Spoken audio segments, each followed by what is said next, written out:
السلام عليكم، اهلا وسهلا بكم جميعا في قناتي طبخ وشغل بيتي. النهارده هنعمل بسكوت اليانسون.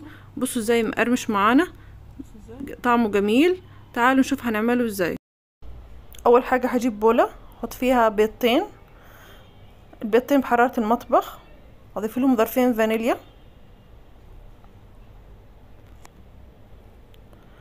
مش هنستعمل خلاط ولا اي حاجه، هو المضرب اليدوي او شوكه.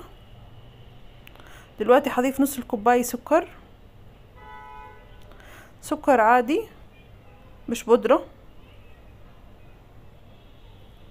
حاول نضربهم شوي لحد ما يذوب معانا السكر شوية.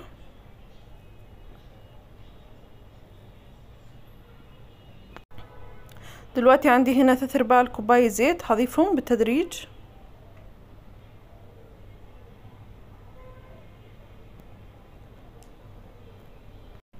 انا استعملت الكوب مقاسه 240 ملي، كوب المقاس. دلوقتي هضيف معلقة كبيرة مليانة زبادي. دلوقتي هضيف معلقة صغيرة يانسون مطحون، ومعلقة صغيرة شمر مطحون، ونص المعلقة الصغيرة حبهان او هيل، وممكن نستغنى عن الحبهان. هنخلطهم مع بعض. دلوقتي هضيف الدقيق، احنا عايزين 3 اكواب دقيق. دي اول كوباية، هننخلهم، الافضل ننخلهم. ودي الكوباية التانية، ودي الكوباية التالتة. دلوقتي هضيف نص المعلقة الصغيرة ملح، ومعلقتين بيكنج باودر. احنا عايزين معلقتين بيكنج باودر، معلقتين كبار بيكنج باودر، او حوالي ظرف ونص.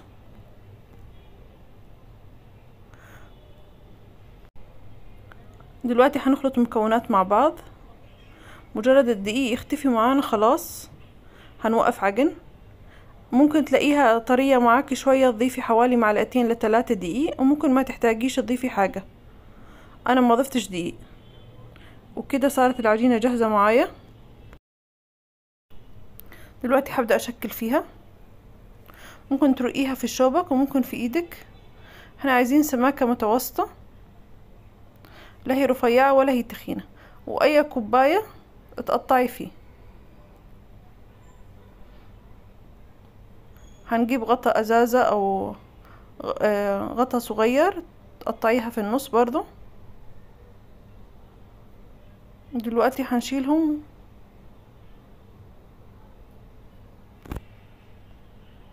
وننقلهم على الصينية. انا الصينية ما دهنتهاش لا زيت ولا سمنة ولا اي حاجة.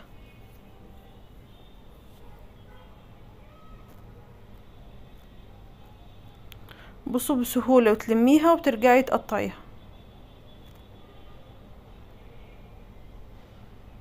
ومفيش داعي لا شوبك ولا اي حاجة.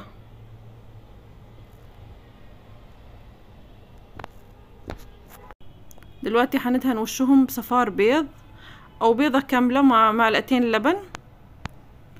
هندهن وشهم،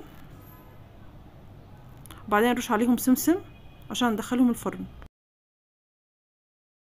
دلوقتي هندخلهم الفرن درجة حرارة 180 او 190 حرارة من تحت. هياخدوا لحد ما ياخدوا لون من تحت. خدوا مني وقت حوالي 15 ل20 دقيقة. بصوا سامعين معاهم لسه سخنين. دلوقتي هسيبهم لحد ما يبردوا تماما. ممكن نحطهم في علبة عشان يضلوا يقرمشوا معانا.